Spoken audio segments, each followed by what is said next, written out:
வணக்கம். இது கேள்விக்களம். இரண்டு மோதல்கள் ஒரே நேரத்தில் நடந்து கொண்டிருக்கின்றன. இன்று விளையாட்டுத்துறை அமைச்சர் திரு உதயநிதி ஸ்டாலின் ஒன்றிய அரசை நோக்கி ஒரு குற்றச்சாட்டை முன்வைத்திருக்கிறார். நாடாளுமன்றத்தில் பேசிய விளையாட்டுத்துறையினுடைய அமைச்சர் ஒரு புள்ளிவிவரத்தை வழங்கியிருக்கிறார். அதில் குஜராத், உத்தரப்பிரதேசம் இந்த இரண்டு மாநிலங்களுக்கும் கேலோ இந்தியா திட்டத்தின் கீழ் கடந்த 7 ஆண்டுகளில் ஒவ்வொரு மாநிலத்திற்கும் 400 கோடி ரூபாய்க்கு மேல் ஒன்றிய அரசு ஒதுக்கி இருக்கிறது. தமிழ்நாட்டிற்கு அவர்கள் ஒதுக்கியிருக்கக்கூடிய தொகை வெறும் 20 கோடி மட்டும்தான். உலக செஸ் சாம்பியன்ஷிப், ஏசிய லெவலில் நடந்த ஆண்கள் hockey championship, surfing league, squash world cup என்று கேலோ இந்தியாவினுடைய பல்வேறு சர்வதேச தேசிய விளையாட்டுப் போட்டிகளை தமிழ்நாட்டில்தான் நடத்தியிருக்கிறோம். சர்வதேச அரங்கில் விளையாட்டுத்துறையினுடைய ஒரு முகமாக தமிழ்நாடு மாறி வருகிறது. இவ்வளவு ஆக்கப்பூர்வமாக செயல்படும் மாநிலத்திற்கு 200 கோடி ரூபாய் தான் 7 ஆண்டுகளில் ஒதுக்கி இருக்கிறார்கள் என்பது ஒரு ஓர வஞ்சனை என்று விமர்சித்திருக்கிறார். திமுக ஒரு ஒன்றிய அரசினுடைய பட்ஜெட்டை எதிர்த்து மாநிலம் தழுவிய அளவில் ஆர்ப்பாட்டத்தை, போராட்டத்தை அறிவித்திருக்கிறது. பாரபட்சம் காட்டுகிறார்கள் என்று. இதே நாளில் கார்கில் வீரர்களுக்கு, வீர மரணமடைந்த வீரர்களுக்கு அஞ்சலி செலுத்தக்கூடிய நிகழ்வில் டெல்லியில் காங்கிரசுக்கும் பாரதிய ஜனதா கட்சிக்கும் இடையே ஒரு வார்த்தை யுத்தம் நடந்திருக்கிறது. பிரதமர் அக்னிபாத் திட்டத்தை, அக்னிவீர் திட்டத்தை ஆதரித்து அவர் பேசுகிற நேரத்தில் காங்கிரஸ் கட்சியை விமர்சித்திருக்கிறார். அதற்கு காங்கிரஸ் கட்சியினுடைய முன்னணி தலைவர்கள் ராகுல் காந்தி, மல்லிகார்ஜுன கார்கே போன்ற தலைவர்கள் கடுமையான விமர்சனத்தை முன்வைத்திருக்கிறார்கள். மேடைக்கு மேடை காங்கிரஸை பேசி பிரச்சனையை திசை திருப்புவதற்கு பிரதமர் பார்க்கிறார் என்ற குற்றச்சாட்டு ஏற்புடையதா? தமிழ்நாட்டினுடைய போராட்டம், நிதி ஒதுக்கீடு தொடர்பாக முன்வைக்கக்கூடிய குற்றச்சாட்டுகள் நியாயமான ஆதங்கம், உரிமைக்கான குரல் என்கிற கோணத்தில் பார்க்கப்பட வேண்டுமா? அதில் பாரபட்சம் காட்டப்படுகிறதால் அரசியலுக்காக அது பெரிதுபடுத்தப்படுகிறதா என்கிற பல்வேறு அம்சங்களை நாம் பாதிக்கிறோம். நம்மோடு திமுகவின் செய்தி தொடர்பாளர் திரு சரவணன், மூத்த பத்திரிகையாளர் திரு பாக்கி, மார்க்சிஸ்ட் கம்யூனிஸ்ட் கட்சியினுடைய எழுத்தாளர், பேச்சாளர் திரு மதுக்கூர் ராமலிங்கம், பாரதிய ஜனதா கட்சியினுடைய செய்தி தொடர்பாளர் திரு ஜி.கே. நாகராஜன், இவர்களோடு டெல்லியிலிருந்து பத்திரிகையாளர் திரு அரவிந்த் குணசேகரன். உங்கள் அனைவருக்கும் என்னுடைய வணக்கம். அரவிந்த், 2 விஷயங்களை பற்றி உங்களுடைய முதற் பார்வையை கேட்கணும். நிதி ஒதுக்கீட்டில் பாரபட்சம்னு பல மாநிலங்கள் புகார் சொல்கிறத பார்க்குறோம். அது ஒரு பெரிய பிரச்சனையாக இன்றைக்கு ஒரு அரசியல் பிரச்சனையாக உருவெடுக்குதான்றது ஒன்று. இன்னொன்று, கார்கில் நினைவு நாளில் காங்கிரஸை பிரதமர் விமர்சிக்கிறார், அதற்கு பதில் சொல்கிறாங்க. இந்த 2 பற்றி உங்களுடைய பார்வை. முதல்ல பட்ஜெட்லேருந்து ஆரம்பிக்கலாம். பட்ஜெட் 2 நாட்களுக்கு முன்பாக மத்திய அரசானது பட்ஜெட்டை தாக்கல் செய்திருக்கிறார்கள். அந்த பட்ஜெட்டில் தற்போது எந்த கட்சியின் காரணமாக இந்த கூட்டணி ஆட்சியை பிரதமர் மோடி தலைமையிலான அரசு அமைத்திருக்கிறதோ, அதாவது பீகாரை சேர்ந்த ஐக்கிய ஜனதா தளம், அதே போல ஆந்திர பிரதேசை சேர்ந்த தெலுங்கு தேசம் கட்சி, இந்த 2 கட்சியின் கூட்டணியுடன் தான் இந்த ஒரு கூட்டணி ஆட்சியை மத்திய அரசானது, நரேந்திர மோடி தலைமையிலான அரசானது அமைத்திருக்கிறது. எனவே இந்த 2 மாநிலங்களுக்கு தான் அதிகப்படியான நிதியை இந்த பட்ஜெட்டில் ஒதுக்கியிருக்கிறார்கள். எனவே தான் பெரும்பான்மையாக அனைத்து எதிர்க்கட்சி ஆளும் மாநிலங்களும் இந்த பட்ஜெட்டுக்கு தங்களுடைய எதிர்ப்பை முன்வைத்திருக்கிறார்கள். குறிப்பாக தமிழகம் மட்டும் கிடையாது, தமிழகத்தை தாண்டி மேற்கு வங்கம், அதே போல கேரளா, அதே போல கர்நாடகா, அதே போல ஜார்க்கண்ட், டெல்லி, பஞ்சாப் உள்ளிட்ட அனைத்து மாநிலங்களும் இந்த பட்ஜெட்டில் நாங்கள் முழுவதுமாக எங்களை ஒதுக்கியிருக்கிறார்கள், எங்களுடைய மாநிலத்திற்கு எந்த திட்டத்தையும் எந்த நிதியையும் மத்திய அரசு வழங்கவில்லை என்ற குற்றச்சாட்டை பெரும்பான்மையான அனைத்து எதிர்க்கட்சி மாநிலங்களும் முன்வைத்திருக்கிறார்கள். 2 மாநிலங்களுக்கு மட்டும்தான் அதிகப்படியான நிதி கொடுக்கப்பட்டிருக்கிறது. ஒன்று பீகார், இன்னொன்று ஆந்திர பிரதேசம். அதுக்கான காரணம், தன்னுடைய பதவியை தக்க வைத்துக் கொள்ள வேண்டும், தன்னுடைய பதவியை, பிரதமர் என்ற பதவியை காப்பாற்றிக் கொள்வதற்காக திருப்புவதற்காக தான் இந்த பட்ஜெட்டை முன்வைத்திருக்கிறார்கள் என்ற மக்களவையின் எதிர்க்கட்சி தலைவரான ராகுல் காந்தியும் தன்னோட குற்றச்சாட்டை முன்வைத்திருக்கிறார். எனவே இதற்கான பதிலை தற்போது வரை மத்திய அரசானது தெரிவிக்கவில்லை. பட்ஜெட் மீதான விவாதம் தொடர்ந்து நடைபெற்று வருகிறது. அந்த விவாதத்தின் இறுதியில் மத்திய நிதி அமைச்சரான நிர்மலா சீதாராமன் தன்னுடைய பதிலை முன்வைக்க இருக்கிறார். எனவே அப்போதாவது இது தொடர்பான பதிலை கொடுப்பாரா, எந்தெந்த மாநிலங்களுக்கு எந்தெந்த திட்டங்களுக்கு நாங்கள் எவ்வளவு பணம் ஒதுக்கி இருக்கிறோம் என்பது தொடர்பான ஏதேனும் பதிலை முன்வைப்பார்களா என்ற எதிர்பார்ப்பும் இருக்கிறது. இதனை தாண்டி தெலுங்கானா மாநிலமானது இந்த பட்ஜெட்டுக்கு எதிராக தங்களுடைய சட்டமன்றத்தில் ஒரு ரெசல்யூஷனை ஒருமனதாக ஒரு தீர்மானத்தையும் நிறைவேற்றியிருக்கிறார்கள். அந்த தீர்மானத்தில் மிகவும் முக்கியமானதாக இந்த பட்ஜெட் விவாதத்தில் ஏதேனும் ஆக்கப்பூர்வமான கருத்து இருந்தால் அதனை மத்திய அரசு ஏற்றுக்கொண்டு அந்த பட்ஜெட்டில் திருத்தம் செய்ய முடியும். எனவே மாநில அரசுகள், எதிர்க்கட்சி ஆளும் மாநில அரசுகள் தொடர்ந்து தங்களுடைய மாநிலங்களுக்கு நிதி வழங்க வேண்டும் என்ற கோரிக்கை முன்வைத்திருக்கிறார்கள். அவர்களுடைய உறுப்பினர்கள் நாடாளுமன்றத்திலும் தங்களுடைய குரலை முன்வைத்திருக்கிறார்கள். எனவே இதனை அனைத்தையும் ஏற்றுக்கொண்டு பட்ஜெட்டில் திருத்தம் செய்ய வேண்டும் என்ற கோரிக்கையும் தெலுங்கானா மாநில அரசானது அவர்களுடைய சட்டமன்றத்தில் ஒரு மனதாக ஒரு தீர்மானத்தையும் நிறைவேற்றியிருக்கிறார்கள். ஒரு மாநில அரசுல வந்து ஒரு மாநில அரசு தன் மாநில பிரச்சனைகளை விவாதிப்பதற்காக சட்டமன்றத்தில் கூடுவாங்க. ஒன்றிய பட்ஜெட்டை விமர்சித்து ஒரு மாநில சட்டப்பேரவையில் கண்டித்து தீர்மானம் போடுறதுன்றது இதுதான் முதல் முறையா? இதுதான் முதல் முறை. ஒரு மத்திய அரசின் பட்ஜெட்டுக்கு எதிராக இந்த மத்திய அரசின் பட்ஜெட் தங்களை முழுமையாக ஓரம் கட்டப்பட்டிருக்காங்க, நாங்கள் முழுமையாக எங்களை பாய்காட் செஞ்சிருக்காங்க. எனவே இந்த பட்ஜெட்டை திருத்தம் செய்ய வேண்டும் என முதலாக ஒரு மாநிலத்தில் தீர்மானம் நிறைவேற்றி இருப்பது இதுதான் முதல் முறை. சரி, அக்னிபாத்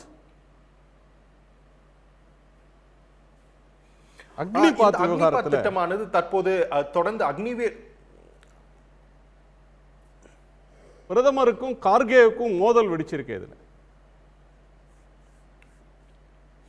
ஏன்னா இது ரொம்ப சென்சிட்டிவான விஷயங்க. இப்ப நடந்து முடிந்த நாடாளுமன்ற தேர்தலில் அக்னிவீர் பிரச்சனை, அக்னிபாத் திட்டமானது தற்போது ஆளும் பிரதமர் நரேந்திர மோடி தலைமையிலான அரசுக்கு மிகவும் ஒரு பின்னடைவை ஏற்படுத்தி இருந்தது. இதன் காரணமாகத்தான் நம்ம ராஜஸ்தான்லையும் பாஜக பெரும் பின்னடைவை சந்தித்திருந்தார்கள், உத்தரப்பிரதேசிலும் சந்தித்திருந்தார்கள், ஹரியானாவிலும் சந்தித்திருந்தார்கள். எனவே இந்த விவகாரத்தை திசை திருப்புவதற்காகத்தான் பிரதமர் நரேந்திர மோடி திடீரென கார்கில் நாடாளுமன்றம் நடைபெற்றுக் கொண்டிருக்கிறது, பட்ஜெட் மீதான விவாதம் நாடாளுமன்றத்தில் நடைபெற்றுக் கொண்டிருக்கிறது. நாடாளுமன்றத்தில் இல்ல தற்போது அவர் கார்கில் சென்று கார்கில் விஜய் திவஸ் என்ற அந்த தினத்தை அனுசரிப்பதற்காக அவர் கார்கில் சென்று இருப்பது அக்னிபத் திட்டத்தை திசை திருப்புவதற்காக தான். அதாவது அக்னிபத் திட்டத்திற்கு எதிராக இளைஞர்கள் முழுவதுமாக போராட்டம் நடத்தி வருகிறார்கள். எனவே இதனை திசை திருப்புவதற்காக தான் பிரதமர் நரேந்திர மோடி தற்போது கார்கில் சென்றிருக்கிறார் என்பதுதான் காங்கிரஸ் கட்சியின் குற்றச்சாட்டாக இருக்கிறது.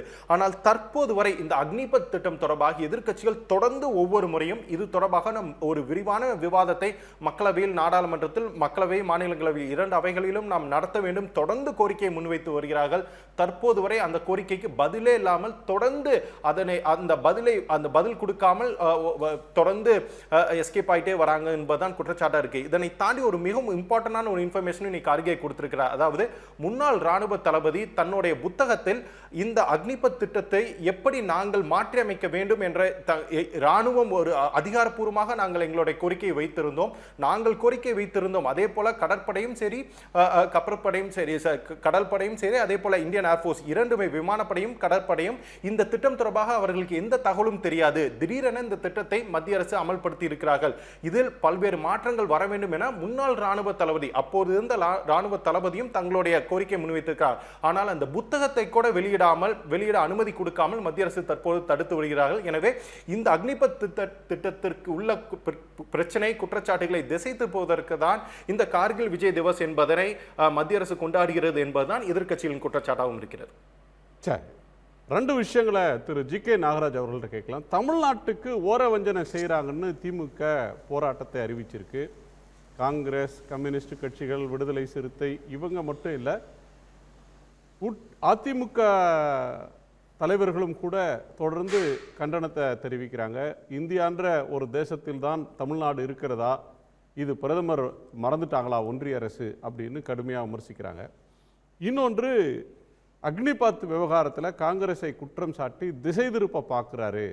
வட மாநிலத்தில் எழுந்த அந்த புகாரை, அதிருப்தியை மறைப்பதற்காக கார்கில் திவாஸை பற்றி பண்ணுறாரு.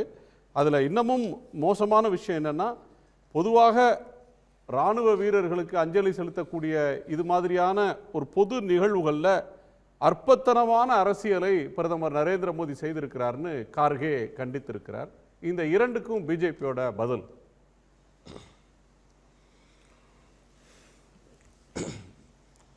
மூன்றாவது முறையாக பிரதமராக பொறுப்பேற்கின்ற பொழுது முதல்ல எதிர்க்கட்சிகளுக்கு அழைப்பு விடுத்தார். வாங்க இணைந்து செயலாற்றுவோம் அப்படின்னு சொல்லி சொன்னார்.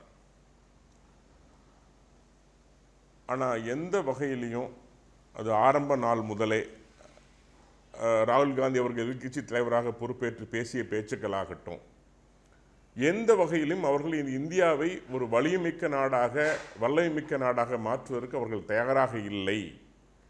மிக அற்பமான அரசியலை செய்கின்ற ஒரு எதிர்க்கட்சி தலைவராகத்தான் ராகுல் காந்தி அன்றைக்கு அவர் பேசிய பேச்சுக்கள் இருந்தார். தமிழ்நாட்டில் அதற்கு ஏற்றாற் போல அதை ஏற்றுக்கொள்வது போல தொடர்ச்சியாக கடந்த 3-4 ஆண்டு காலமாக நம்முடைய மாநிலத்தினுடைய முதலமைச்சர் ஸ்டாலின் அவர்கள் இங்கு முதலமைச்சராக பொறுப்பேற்றதிலிருந்து தொடர்ச்சியாக பாரத பிரதமர் மோடி அவர்கள் மீது வெறுப்பு அரசியலை, வெறுப்பை திணித்து வருகிறார். தமிழ்நாட்டில் பாரதிய ஜனதா கட்சி வளர்ந்து விடக்கூடாது, ரொம்ப தெளிவான நோக்கத்தோடு தொடர்ச்சியாக மோடி என்கின்ற மனிதர் மீது பேசுகின்ற மேடையிலெல்லாம் மோடி மோடி மோடி என்ற வெறுப்பு அரசியல் மட்டுமே அவர் திணித்துக் கொண்டிருக்கிறார். நான் பட்டியலிட முடியும். கடந்த 10 ஆண்டுகளில் 2004 முதல் 2014 வரை காங்கிரஸ் என்ன செய்தது இந்தியாவிற்கு? அப்பொழுது திமுக கூட்டணியில் இருந்தது. 2019 2014 இன்று வரை பாஜக என்டிஏ அரசு என்ன செய்திருக்குது என்று நான் பட்டியலிட முடியும். ஒரு சீரான வளர்ச்சியை நோக்கி 10ஆம் இடத்தில் இருந்த பொருளாதாரம், இந்திய பொருளாதாரம் இன்று 5ஆம் இடத்துக்கு வந்திருக்கிறது. உலக கோவைக்கு என்ன செய்தது, திருப்பூருக்கு என்ன செய்தது அப்படின்னு அதே ஊர்ல தேர்தல் பிரச்சாரத்துக்கு வந்த முதலமைச்சர் திரு ஸ்டாலின் அவர்கள் கேள்வி எழுப்பினாங்க. கோவை நகரத்தினுடைய தொழில் வளர்ச்சிக்கு மோடி அரசாங்கம் என்ன செய்தது? ஜவுளி தொழில் நசிந்து போறதுக்கு இன்னைக்கு இவங்க தான் காரணம். ஜவுளி தொழிலை மேம்படுத்துறதுக்கு என்ன செய்தாங்க? டிஃபென்ஸ் காரிடார்னு சொன்னாங்களே, அதற்கு ஏதேனும் அறிவிச்சாங்களா, அது செயல்படுத்தினாங்களா அப்படின்னு அடுக்கடுக்கான புகார்களெல்லாம் கோயம்புத்தூர்லேயே சொன்னாரே sir. Defence corridor Nirmala Sitharaman அவர்கள் துவக்கி வச்சாங்க. அதே போல ஜவுளித்துறைக்குன்னு சூரிய ஒளி அமைப்பதற்காக, மின்சாரம் எடுப்பதற்காக பல திட்டங்களை அறிவிச்சாங்க. ஆனால் அந்த திட்டங்கள் செயல்படுத்துவதில் எவ்வளவு கஷ்டங்கள் மாநில அரசு ஏற்படுத்துகிறது என்பதையெல்லாம் விலாவாரியாக நான் உங்களுக்கு பட்டியலிட முடியும். இன்னைக்கு ஒரு மின் திட்டத்தின் மூலமாக ஒரு சோலார் எனர்ஜிக்கு நீங்கள் போய் அப்ளை பண்ணினீங்கன்னா தமிழ்நாட்டில் லஞ்சம் கொடுக்காம நீங்கள் 1 மெகாவாட் மின்சாரத்தை மட்டும் 1 கிலோவாட் கூட நீங்கள் வாங்க முடியாது. அந்த அளவுக்கு மத்திய அரசுடைய திட்டங்களுக்கு மாநில அரசு எந்த விதமான ஒத்துழைப்பும் அளிப்பதில்லை என்பதுதான் உண்மை. அதான் நடந்து கொண்டிருக்கிறது. சார், ஜவுளி தொழில் அப்படின்ற ஒன்று சோலாரை மட்டும் நம்பி இல்லை. ஜவுளி தொழில் ஏற்றுமதியை ஊக்குவிக்கிறதுக்கு டியூட்டி டிராபேக் காலத்திலிருந்து அந்த இண்டஸ்ட்ரியை நீங்கள் பார்த்தீங்கன்னா இந்த அரசை நம்பி மிகப்பெரிய ஆதரவை தந்தவங்க திருப்பூர் முதலாளிகள். ஆனால் திருப்பூர் கடந்த 10 ஆண்டுகளாக மிகப்பெரிய தள்ளாட்டத்துக்கு ஆளாச்சு அப்படின்ற புகார் எழுந்தது. ஆனால் இந்த பட்ஜெட்டில் எடுத்துக்கிட்டா கூட தமிழ்நாட்டுக்கு எதுவும் செய்யலை, நிதி ஒதுக்கீட்டில் பாரபட்சம் அப்படின்னு தொடர்ந்து புகார்களை எதிர்க்கட்சிகள் சொல்கிறாங்களே. இல்லைங்க, இதுதான் சொல்கிறேனே, நீங்கள் தயவு செய்து 10 ஆண்டுகளுக்கு காங்கிரஸ் செய்ததை எடுத்து பாருங்கள். எத்தனை முறை தமிழகத்தின் பேச்சு வந்திருக்கிறது, பெயர் சொல்லப்பட்டிருக்கிறது, எவ்வளவு கோடி ஒதுக்கப்பட்டது. 7ல் 1 மடங்கு கூட இன்று வரை செய்த அரசு, பாஜக செய்த அரசை காங்கிரஸ் செய்யவில்லை. நான் புள்ளி விவரங்களை தர முடியும்னு சொல்கிறேன் நான். ஆனால் இன்னொரு முக்கியமான விஷயம், தமிழ்நாட்டில் தொழிற்சாலை முடங்குவதற்கு மாநில அரசு காரணம் இல்லையா? இன்னைக்கு பஞ்சு விளைவிக்கல, பஞ்சுக்கு விலை இல்லை, விவசாயிகளுடைய உரிய நீராதாரங்கள் கொடுக்கப்படலை, உரிய தண்ணீர் இங்கு வசதி இல்லை. இன்னைக்கு பாருங்க, வைகை ஆற்றில், அமராவதி ஆற்றில் காவிரியில் தண்ணி கலந்து போய் கடலில் கலந்து கொண்டிருக்கிறது. அவனாசி ஏத்திக்கிட திட்டம் 2000 கோடியில் தொடங்கப்பட்ட திட்டம் 96% எடப்பாடி அவர்கள் முடித்து வைத்தார்கள். திட்டத்தின் நிலைமை என்ன? காவிரி குண்டார் இணைப்பின் நிலை என்ன? நீங்க என்ன தமிழ்நாட்டில் விவசாயிகளுக்கு செய்யறீங்க, மக்களுக்கு என்ன செய்யறீங்க, என்ன திட்டங்கள் நீங்கள் செய்தீர்கள் என்று சொல்லுங்கள். தயவு செய்து 1000 ரூபாய் கொடுத்தது நீங்க பெருமையா பேசுறீங்களே, அது மட்டுமா நிகழ்ச்சியா? கள்ளச்சாராயம் கொத்து கொத்தா கள்ளக்குறிச்சி சேர்த்த முதலமைச்சர் போய் பார்த்தாங்களா? இன்னைக்கு உயர்நீதிமன்றம் சொல்லி இருக்குது, கல்வராயன் மலை என்ன நடக்குதுன்னு போய் முதல்வர் பாருங்கன்னு முதல்வர்கிட்ட சொல்லுது. இதுதான் உங்களுடைய சமூக நீதியா? நான் கேட்கிறேன். நீங்க முதல்ல வேலையாடுறதே எனக்கு ஒரு சந்தேகம் இருக்கு. இந்த மக்களுக்கு என்ன செய்திருக்கிறது செயல்படுகிறது. அப்படின்னு செயல்படுகிறதோ அப்படின்னு எனக்கு ஒரு சந்தேகம் இருக்கு. இப்போ வந்து மணிப்பூருக்கு போய் பிரதமரை பார்த்தாரா, நாளான்னைக்கு போய் பார்த்துட்டு வர சொல்லுங்க அப்படின்னு சுப்ரீம் கோர்ட் சொல்ல முடியுமா? சுப்ரீம் கோர்ட்டுடைய ரோல் அப்படின்ற ஒன்று சட்டத்துக்கு இன்டர்பிரிட்டேஷன் தர்றது, அடிப்படைகளை மீறினாங்கன்னா அதை செய்யறது. நிர்வாகம் பண்றது கோர்ட்டோட வேலை இல்லை. கொள்கை ஒரு அரசாங்கத்தோட பாலிசி டெசிஷன்ஸ் எடுக்கிறதையோ அன்றாட நிர்வாகத்தை செய்யறதோ கோர்ட்டோட வேலை இல்லை. இதே நாளைக்கு சட்ட அமைச்சர் பார்த்து இந்த சீஃப் ஜஸ்டிஸும் மற்ற ஜட்ஜஸ் என்ன செய்யறாங்க, ஒரு நாளைக்கு 2000 கேஸாவது முடிக்க வேணாமா அப்படின்னு அவங்க சொன்னாங்கன்னா அது அவங்களுடைய வரம்பை மீறுறதாகாதா? சரி, இது நீதிமன்றத்தோட வேலையாது. மத்திய அரசை எதிர்த்து ஒரு தீர்ப்பு வந்தா அது ஆஹா ஓஹோ என்று புகழ்கிறீங்க. அதே மாநில அரசு தீர்ப்பு வேற, மாநில அரசுக்கு எதிராகவும் தீர்ப்புகள் வந்திருக்கு, மத்திய அரசுக்கு எதிராகவும் தீர்ப்புகள் வருது. இல்ல ஒரு டைரக்ஷன் தீர்ப்போட நிறை குறைகளை பேசுவது வேறு. அதுல கல்ராயன் மலைக்கு மே விசிட்னு சொல்றாங்க, சீஃப் மினிஸ்டர் மே விசிட் அப்படின்னு சொல்றாங்க. சரி, அதையே நாளைக்கு சுப்ரீம் கோர்ட் ஜட்ஜி ஒருத்தர் ஏன் வந்து பிரைம் மினிஸ்டர் போகல, அவர் வந்து மணிப்பூருக்கு நாளை காலைல போயிட்டு வரணும் அப்படின்னு சொன்னாங்கன்னா பிரதமர் ஏற்றுக்கொள்வாரா? பிரதமருக்கு அப்படி ஒரு உத்தரவை ஒன்றிய அரசு நோக்கி உச்சநீதிமன்றம் போட முடியுமா? அது உச்சநீதிமன்றத்துடைய அதிகாரத்துக்கு உட்பட்டதுதானா? இப்படி கேள்விகள் எழாதா? மிஸ்டர் குணா, நீங்க தயவு செய்து மணிப்பாரோட சிச்சுவேஷனை கல்வராயன் மேல கள்ளச்சாராயம் காய்ச்சுகின்ற தங்கள் வாழ்வாதாரத்தை இழந்து கொண்டிருக்கின்ற பழங்குடி மக்களோட கம்பேர் பண்ணாதீங்க. இங்க கலவரம் நடக்கல, இங்க நடக்கிறது கள்ளச்சாராயம் காட்சி. அவருடைய தொழிலே கள்ளச்சாராயம் மாறிவிட்டது. அவங்க கேட்கிற ஒரே என்ன கேட்கறாங்க, மத்திய அரசின் திட்டங்கள் அந்த மக்களுக்கு சென்று சேருகிறதா பாருங்கிறாங்க.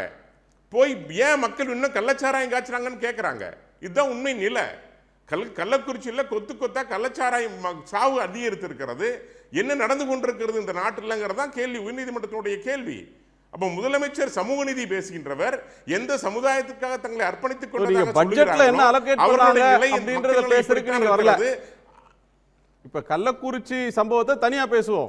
நான் வரணுங்க. எல்லாமே நீங்க லாண்ட் ஆர்டர் மெயின்டைன் பண்ணாங்களா இல்லையா, போலீஸ் சரியா பண்ணதா, எல்லா கேள்விக்கும் நான் அரசாங்கத்தோட ரோல் என்ன, அது தனியா பேசுவோம், பேசி இருக்கிறோம். இன்றைய தலைப்புக்குள்ள வாங்க. நிதி ஒதுக்கீட்டுல பாரபட்சம். குஜராத்துக்கும் மத்திய பிரதேசத்துக்கும் உத்தரப்பிரதேசத்துக்கும் 400 கோடி அள்ளி கொடுக்கக்கூடிய அரசு கேலோ இந்தியா திட்டத்தில் தமிழ்நாட்டுக்கு 20 கோடி தான் தராங்கன்னு அந்த துறையோட அமைச்சர் சொல்றாரு. ஒரு 2 நாளுக்கு முன்னாடி ஒரு மத்திய அரசு ஒரு வாரத்துக்கு முன்னாடி ஒரு அறிக்கை கொடுத்திருக்காங்க. 2 நாளுக்கு முன்பாக தமிழக ரயில்வே அமைச்சர் ஒரு அறிக்கை கொடுத்திருக்காரு. 6362 கோடி நாங்கள் ஒதுக்கி வச்சிருக்கோம், பணம் ஒதுக்கியாச்சு, உங்களுக்கு ரெடியாக இருக்கிறது. 25 பிரச்சனைகள் நிலுவையில் இருக்கிறது. குறிப்பா நிலம் எடுப்புல மிகவும் மெத்தனமாக இருக்கிறீர்கள், நிலம் எடுத்து கொடுக்கல. எங்களுடைய திட்டங்களை செயல்படுத்துவதற்கு முறைப்படி அந்த பேப்பரை பாஸ் பண்றதுக்கு, ப்ராஜெக்டை பாஸ் பண்றதுக்கு உங்ககிட்ட இருந்து முறையான ஒப்புதல் வர்றதில்ல. தயவு செய்து நான் உங்களை கேட்டுக்கிறேன், நீங்க தயவு செய்து முறையா சிஸ்டமேட்டிக்கா பண்ணுங்க அப்படின்னு சொல்லி ஒரு லெட்டர் அனுப்பிச்சிருக்காரு. பத்திரிகை செய்தியாகவும் அவர் கொடுத்திருக்காரு. பல கோடி தொடர்ச்சியா நான் சொல்றேன். நீங்க இந்த கடந்த 5 ஆண்டு நேற்றைய முன்றைய இப்ப சமீபத்தில் வந்த நீங்க நிதிநிலை அறிக்கையை மட்டும் பார்க்காதீங்க.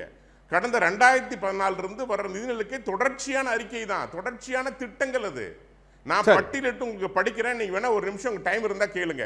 நான் எந்த அளவுக்கு திட்டங்கள் இந்த 10 ஆண்டுகள்ல வந்திருக்குன்னு நான் சொல்றேன். தமிழகத்தில் ரயில்வே துறை வளர்ச்சிக்கு மத்திய அரசு இதுவரைக்கும் 10 ஆண்டுகள் காங்கிரஸ் செய்யாதை செய்திருக்கிறது. 2009 முதல் 2014 வரை தமிழக ரயில்வே திட்டங்களுக்கு ஆண்டுக்கு 897 கோடி தான் காங்கிரஸ் அரசு ஒதுக்கியது. ஆனால் நடப்பாண்டு பட்ஜெட்ல மட்டும் ரயில்வே தடம், மின்மயமாக்கல், புதிய ரயில்கள், இது மாதிரி 6331 கோடி ஒதுக்கி இருக்கிறது. காங்கிரஸ் அரசை விட 7 மடங்கு இது அதிகமாக ஒதுக்கிறது. தமிழகத்தில் 77 ரயில் நிலையங்களுக்கு அம்ரித் பாரத் ஸ்டேஷன் திட்டத்தின் கீழ் மறுவடைப்பு சட்டு வருகிறது. 66 ரயில் நிலையங்களுக்கு மேம்பாடு நடந்து வருகிறது. 2009-2014 காங்கிரஸ் ஆட்சியில் 504 கிலோமீட்டர் ரயில் பாதை மின்மயமாக்கப்பட்டது. கடந்த 10 ஆண்டுகளில் 2150 கிலோமீட்டர் மின்மயமாக்கப்பட்டிருக்கிறது. 1.5 கோடி மக்களுக்கு பயன் தரக்கூடிய ஒரு திட்டம் ஒப்புக்கொண்டதுக்கு பணம் தரல. சென்னையில் ஓடுற MRTS புறநகர் ரயில்வே திட்டம், அந்த திட்டத்தில் ரயில்களை அதிகப்படுத்துங்க, இன்னொரு வழித்தடத்தை அமைங்க, பாம்பேயில் இருக்கிறது மாதிரி ஏசி கோச்சு போடுங்கன்னு கோரிக்கை வைக்கிறாங்க. அது நடக்கலை. நீங்கள் இருக்கிற கோயம்புத்தூருக்கும் சென்னைக்கும் நீலகிரி எக்ஸ்பிரஸையும் சேரனையும் விட்டா இல்லை, ஆனமலை எக்ஸ்பிரஸ்னு இன்னொன்று விடுங்கன்னு கேட்குறாங்க.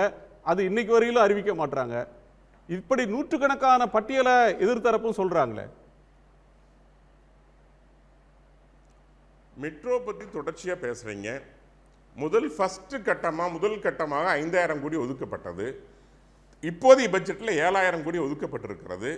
செகண்ட் ஃபேஸுக்கு இங்கிருந்து கிளியரன்ஸ் வரணும். ஒரு திட்டம் கொடுக்கணும் அப்படின்னா அரசு இல்லை, நிர்மலா சீதாராமன் அவர்கள் கடந்த முறை தெளிவாக சொன்னாங்க, மெட்ரோவை பொறுத்த வரைக்கும் பணம் தயாராக வச்சிருக்கிறோம், நிதி ஒதுக்கப்பட்டிருக்கிறது. நீங்கள் முதல் ஃபேஸில் வாங்கினதுக்கே ஒன்று அக்கௌண்ட் சப்மிட் பண்ணலை, முறைப்படி அதை கம்ப்ளீட் பண்ணணும் இந்த ப்ராஜெக்டை. நான் தான் சொல்றேன், தமிழக அரசு எந்த ஒத்துழைப்பையும் சப்மிட் பண்ணிட்டாங்க சார். நிர்மலாவே சொல்லாததெல்லாம் நீங்க சொல்றீங்க சார். சொல்றாரு நிர்மலாவே சொல்றாததெல்லாம் நீங்க சொல்றீங்க. ஒரு நிமிஷம், அரவிந்த் குணசேகரன் குறுக்கிடுறாரு. ஒரு நிமிஷம் அரவிந்த் சார். இல்லை, மெட்ரோ ப்ராஜெக்டோட ஃபர்ஸ்ட் ஃபேஸ் முடிஞ்சிருச்சு. செகண்ட் ஃபேஸுக்கானது தான். ஃபர்ஸ்ட் ஃபேஸில் கம்ப்ளீஷன் சர்டிஃபிகேட்லாம் முடிஞ்சிருச்சுங்க. அதுக்கு இதுவும் கிடையாது, புதுசான ஒரு எக்ஸ்பிளனேஷன் கொடுக்குறாரு. இதுக்கு முன்னாடி மத்திய அரசு கொடுத்துட்டு இருந்த எக்ஸ்பிளனேஷன் என்னன்னா, மெட்ரோ ஃபேஸ் 1ஓட ஃபுட்ஃபால், அதாவது மக்கள் பயணிக்கிற அந்த எண்ணிக்கை கம்மியாக இருக்குது, அதனால செகண்ட் ஃபேஸ் வந்து வயபிளாக இருக்குமா இல்லையான்னு தெரியலிங்கிறது தான் இத்தனை நாள் காலம் தாழ்த்திட்டு வந்தாங்க. அதுக்கப்புறம் மத்திய அரசு அரசியல் காரணமாக இதே மத்திய அரசு இந்த திட்டத்தை செயல்படுத்தலாம்னு சொல்லி 2020 அறிவிச்சாங்கன்னு நினைக்கிறேன். 2021 பட்ஜெட்ல அறிவிச்சு இதுக்கு 61,000 கோடி ரூபாய் நாங்க கொடுக்கிறோம் சொல்லி பட்ஜெட்ல அறிவிச்சாங்க. அதுக்கப்புறம் உள்துறை அமைச்சர் அமித்ஷாவும் வந்து அடிக்கல் எல்லாம் நாட்டினார். எனவே இது புதுசான எக்ஸ்பிளனேஷன். இதுக்கு முன்னாடி மத்திய அரசு ஆன் ரெக்கார்ட்ல கொடுத்துட்டு இருந்த எக்ஸ்பிளனேஷன் வந்து ஃபர்ஸ்ட் ஃபேஸ், மெட்ரோட ஃபர்ஸ்ட் ஃபேஸ்ல மக்கள் பயணிக்கிற எண்ணிக்கை கம்மியா இருக்கு, அதனால செகண்ட் ஃபேஸ் இப்போதைக்கு வேண்டாம்னு சொல்லிட்டு இருந்தாங்க. இது புதுசான எக்ஸ்பிளனேஷனா இருக்கு. இதுக்கு சம்பந்தம் கிடையாது. அந்த எக்ஸ்பிளனேஷன்லாம் இது ஓவர் ரூல் பண்ணி இல்ல இந்த திட்டத்தை செயல்படுத்தலாம், இந்த திட்டத்தை முழுமையா செயல்படுத்தலாம். ஒண்ணுங்கிறது ஃபுல்லா கனெக்டிவிட்டி கிடையாது, ஃபேஸ் 2 ரெண்டையும் சேர்ந்து பண்ணோம்னா கனெக்டிவிட்டி அதிகமாக இருக்குது, எனவே மக்கள் ஈஸியாக பயணிக்க ஆரம்பிச்சிருவாங்க. கனெக்டிவிட்டி இல்லாத காரணத்தினால்தான் மக்கள் பயணிக்கிறது கம்மியாக இருக்குன்னு தமிழ்நாடு கவர்மெண்ட் எக்ஸ்பிளைன் பண்ணதுக்கப்புறம் தான் ஃபேஸ் 2க்கு பர்மிஷன் கொடுத்தாங்க. பட்ஜெட்டில் 2021 பட்ஜெட்டில் அறிவிச்சுட்டு இன்னைக்கு வரைக்கும் பணம் கொடுக்காம இருக்காங்க. அதுக்கான பதில் தான் அவர் கொடுக்கணுமே தவிர ஃபர்ஸ்ட் ஃபேஸ் கம்ப்ளீஷன் சர்டிஃபிகேட் இல்லைன்னு சொல்கிறதெல்லாம் வந்து எந்த ரெக்கார்ட்லையுமே அந்த மாதிரிலாம் கிடையாது. இது ரொம்ப புதுசான ஒரு எக்ஸ்பிளனேஷனாக இருக்குது. சரி, திரு மதுக்கூர் ராமலிங்கத்தோட கருத்தை கேட்டு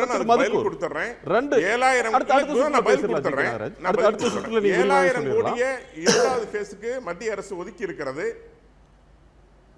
அதே மதுக்கூர் ராமலிங்கம் ஒரு விஷயம் வந்து என்னன்னா, டெல்லியில நேற்றைக்கு முதல் முறையாக பிஜேபியில் ஒரு டிஃபென்ஸுக்கு வந்து சொல்றாரு. அதாவது நம்முடைய பாராளுமன்ற விவகாரத்துறையினுடைய அமைச்சர் கிரண் ரிஜிஜு என்ன சொன்னார்னா, நாடாளுமன்றத்தில் இந்த தேர்தல் முடிஞ்ச பிறகு எதிர்க்கட்சிகள் ஆக்கப்பூர்வமான விவாதத்துக்கு வரமாட்டாங்க, பிரதமர் மேலே அவதூற அள்ளி வீசுகிறாங்க, அதையே முழு நேர வேலையாக வச்சுருக்காங்க, பிரதமரை கேலி செய்கிறது, கிண்டல் செய்கிறது, அவதூறு பேசுறது, இதைத்தான் செய்கிறாங்க அப்படின்னு அவர் ஒரு ஆதங்கத்தை சொல்கிறார்.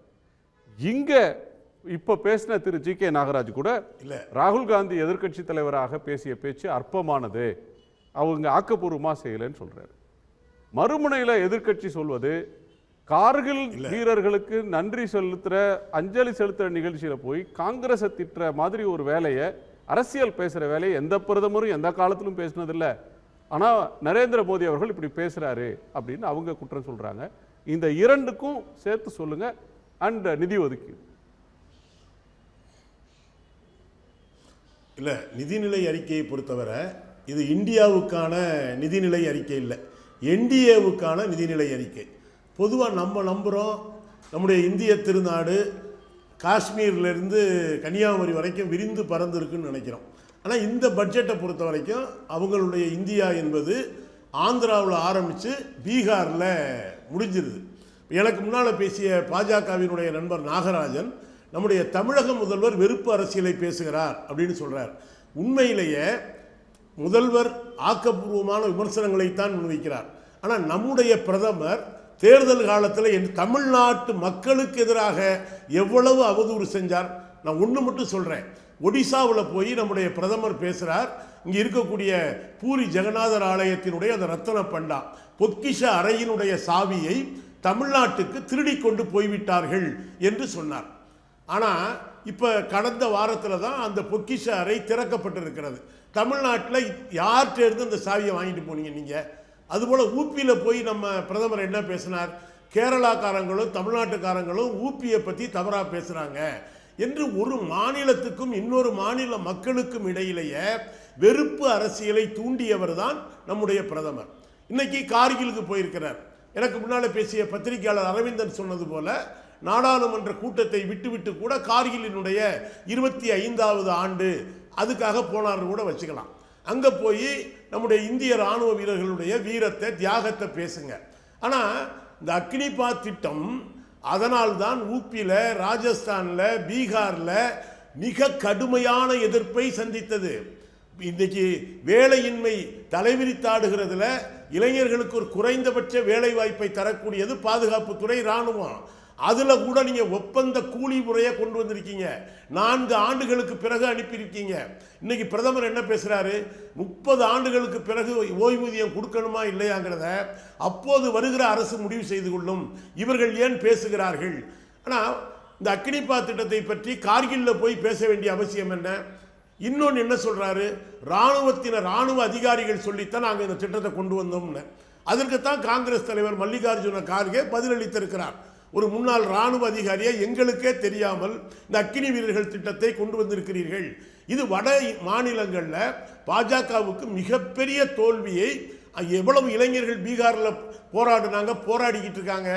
இந்த திட்டத்தை நியாயப்படுத்துவதற்காகவா அவ்வளவு மலை உச்சியின் போய் நின்று கொண்டு பிரதமர் இவரையே எதுக்கெடுத்தாலும் காங்கிரஸை இழுக்கிறது யாரு? அவசர பாதுகாப்பு சட்டத்தை நாங்கள் அவசர நிலை கொண்டு வந்ததை யாரும் ஏற்கலை. ஆனால் இவர் என்ன சொல்றாரு? அந்த அரசியல் சட்ட பாதுகாப்பு தினமாக அனுஷ்டிக்கப்படும். இப்போ வழக்கறிஞர்கள் இந்தியா பூரா போராடி கொண்டிருக்கிறார்களே, நீங்கள் கொண்டு வந்திருக்கிற குற்றவியல் திருத்த சட்டம் இது அவசர நிலை காலத்திலே கொண்டு வரப்பட்டதை விட மிக மோசமான நிலையை நோக்கி இந்தியாவை இட்டு செல்லும் என்று வழக்கறிஞர்கள், சட்ட நிபுணர்கள் எச்சரித்துக் கொண்டிருக்கிறார்கள். நீங்க பட்ஜெட்டுக்கு வாங்க. திரு உதயநிதி ஸ்டாலின் அவர்கள் வந்த பிறகு தமிழ்நாட்டுக்கு உண்மையிலேயே நம்முடைய பிரதமரே வந்து செஸ் ஒலிம்பியாட்டெல்லாம் பார்த்தார். பல சர்வதேச அளவிலான போட்டிகளை தமிழ்நாடு நடத்துகிறது. ஆனால் நீங்கள் குஜராத்துக்கு ஒதுக்குறீங்க, ஊபிக்கு ஒதுக்குறீங்க. ஏன் தமிழ்நாட்டை விளையாட்டுத்துறையில் மட்டும் இல்லை, நம்முடைய இப்போ இவர் நண்பர் சொன்னார்ல, இந்த பட்ஜெட்டில் தமிழ்நாட்டுக்கு என்ன கொடுத்துருக்கீங்க அப்படின்னு கேட்டால் ஒரு புள்ளி விவரத்தை கூட பாஜக நண்பரால் கொடுக்க முடியலை. 37,000 கோடி நமக்கு இயற்கை பேரிடர் நிதி நிலுவையில் இருக்கு. அதுக்கு ஒரு நயா பைசா கூட இந்த பட்ஜெட்டில் எப்போதுமே ஒதுக்கலை. மிக சொற்பமான தொகையைத்தான் ஒதுக்கியிருக்கீங்க. நீங்கள் திமுகவுக்கும் பாஜகவுக்கும் அரசியல் வேறுபாடு இருக்கலாம், ஆனால் தமிழ்நாடு என்கிற மாநில மக்களை வன்மத்தோடு வஞ்சிக்கிறீர்களே. இப்போ அண்மையில் நிதி ஆயோக் வெளியிட்ட பல்வேறு தரவுகளில் கேரளமும் தமிழ்நாடும் பல்வேறு துறைகளில் முதலிடத்தில் இருக்கு. ஆனால் நிதி ஒதுக்கீடு என்று வருகிற பொழுது இதில் என்ன கொடுமைன்னா, பீகாருக்கும் ஆந்திராவுக்கும் மட்டும் இல்லை, அவர்களை தோற்கடித்த அல்லது அவர்கள் எதிர்பார்த்த அளவுக்கு வெற்றி தராத ஊபியையும் கூட சேர்த்து வஞ்சிக்கிறார்கள். சொன்னது போல ஒரு யூனியன் பட்ஜெட்டுக்கு, அதுக்கு பேரை யூனியன் பட்ஜெட் தான் சொல்லுவாங்க. ஏன்னா எல்லா மாநிலங்களுக்குமான பட்ஜெட், அது எல்லா மாநிலங்களையும் உள்ளடக்கிய இந்தியாவுக்கான பட்ஜெட். அதுல நீங்க 2 மாநிலங்களுக்கு பீகாரில் தினந்தோறும் ஒரு பாலம் இடிஞ்சு விழுவுது. ஆனா அதை பத்தி எந்த விசாரணையும் இல்லை. ஆனா இவர் நண்பர் என்ன சொல்றாரு அப்படின்னா, நாங்க திமுக இங்க திமுக வெறுப்பரசியல் பண்ணாங்க, நீங்க தான் பண்றீங்க. எதுக்கு எடுத்தாலும் காங்கிரஸை போய் சொல்றீங்க. அதுக்கு தான் காங்கிரஸ் இன்னைக்கு பதில் சொல்லியிருக்காங்க. திரு ராகுல் காந்தி அவர்கள் நாடாளுமன்றத்தில் என்ன தவறா பேசினாரு? நீங்க தான் இப்ப என்ன பண்றீங்க? ஒவ்வொரு முறையும் காங்கிரஸை ஏன்னா நீங்க எதிர்பார்த்ததை விட காங்கிரசும் இந்தியா கூட்டணியும் ஒரு வலுவான எதிர்க்கட்சியாக நாடாளுமன்றத்திலே வந்து அமர்ந்து விட்டது. அதை உங்களால் தாங்கிக் கொள்ள முடியவில்லை. அது வார்த்தைகளால் மட்டுமல்ல, செயலிலும் நீங்கள் வன்மத்தை, வஞ்சத்தை காட்டுகிறீர்கள் என்பதைத்தான் இந்த யூனியன் பட்ஜெட் காட்டுகிறது. இதுல வந்து உண்மையிலேயே பாஜக தன்னுடைய தோல்வியிலிருந்து அல்லது அறுதி பெற முடியாததிலிருந்து எந்த பாடத்தையும் பெற்றுக்கொள்ளவில்லை. மதுக்கூர் ஒரு நிமிஷம். ஜி.கே. நாகராஜ் குறுக்கிட விரும்புகிறார். ஜி.கே. நாகராஜ், ஜி.கே. நாகராஜ். இல்ல, திமுக என்ன கேட்டு என்ன கொடுக்கலன்னு அவர் பட்டியலிட சொல்லுங்களேன். சரவணன் இருக்காரு, பட்டியலிட்டோம். என்ன கேட்டாங்க, என்ன பெரிய பட்டியல். நான் பட்டியலிடுற பெரிய பட்டியல். இல்ல, முதல்ல எல்லாரும் பேசிட்டாங்க மெட்ரோ ரயில் திட்டம். ஒண்ணே ஒன்று சொல்லுங்க அவர்களுக்கு. ஒரே நிமிஷம் மெட்ரோ நான் ஒண்ணே ஒண்ணு ஆரம்பிப்போம். சொல்றேன். முதல்ல மெட்ரோ ரயிலை ரயில் பத்தி நம்முடைய ஒரே ஒரு நிமிஷம் இல்ல, மெட்ரோ ரயிலுக்கு இந்த மெட்ரோ ரயிலை பத்தி என்ன தெரியுமா பிரதமர் பேசினார்? தமிழ்நாட்டில் பேசினா பரவாயில்ல, வெளி மாநிலத்தில் போய் தமிழ்நாடு அரசு பெண்களுக்கு இலவச பேருந்து திட்டத்தை கொண்டு வந்ததால் மெட்ரோ ரயிலில் வருவாய் குறைஞ்சு போச்சுன்னு பேசினார். முதலமைச்சர் அன்றைக்கே இல்லை, மெட்ரோ ரயிலில் பயணிகளுடைய எண்ணிக்கை அதிகரித்திருக்கிறது, வருவாய் அதிகரித்திருக்கிறது என்று முதல்வர் உடனடியாக பதில் கொடுத்தார். இங்க பெண்களுடைய இலவச பேருந்து திட்டம் குறித்து வேறு ஒரு மாநிலத்தில் போய் நம்முடைய பிரதமர் பேசினார். இந்த பட்ஜெட்ல நீங்க இரண்டாவது கட்ட மெட்ரோவுக்கு எவ்வளவு ஒதுக்கியிருக்கீங்க கேட்டா முதல் மெட்ரோவுக்கு கணக்கு கொடுக்கலங்கிறீங்க. இதெல்லாம் தவறான இதை ஊடகத்தில் முன்வைக்க கூடாது. நீங்க தமிழ்நாட்டில் எந்த வளர்ச்சியும் பெறக்கூடாது. ஏன் இவர் மனசுக்குள்ள இருக்கிறது தான் பாமகவினுடைய தலைவர் அன்புமணி சொல்லிட்டார், ஒரு 25 சீட்டாவது கொடுத்துருந்து என்ன அவங்க பேர் இருக்கும்னு. இது அவங்க மனசுக்குள்ள வச்சிருந்ததை கூட்டணி கட்சி வெளிப்படையா சொல்லிருச்சு. இதுதான் உண்மை. எவ்வளவு பெரிய பட்டியல் தமிழ்நாடு கேட்டது என்ன கேட்டு என்ன கொடுக்கல, இதில் தமிழ்நாடு ஒத்துழைக்கலன்னு வேற ஒரு பொய்யை சொல்றீங்க. இது நியாயமே கிடையாது. தமிழ்நாடு மட்டுமல்ல, பல மாநிலங்களை நீங்க வஞ்சிப்பது என்பது இது ஒரு முழுக்க தேர்தல் பிரச்சாரத்தின் போது ஒவ்வொரு மாநில மக்களுக்கும் இடையில் பகைமையை உருவாக்க முயன்ற பிரதமர் இந்த நிதிநிலை அறிக்கையிலையும் அதே அணுகுமுறையை பின்பற்றுவது எந்த வகையிலும் நியாயமல்ல. உங்களுக்கு அவசர நிலையெல்லாம் ஞாபகம் வருது. ஆனால் இன்னைக்கு இருக்கிற உடனடியாக இருக்க வேண்டியதில் நீங்க தான் ஒரு எதிர்க்கட்சியை போய் தேவையில்லாம வம்புக்கு இழுக்கிறீங்கிறதா என்னுடைய கருத்து. திருப்பாக்கி உங்க கோணம்.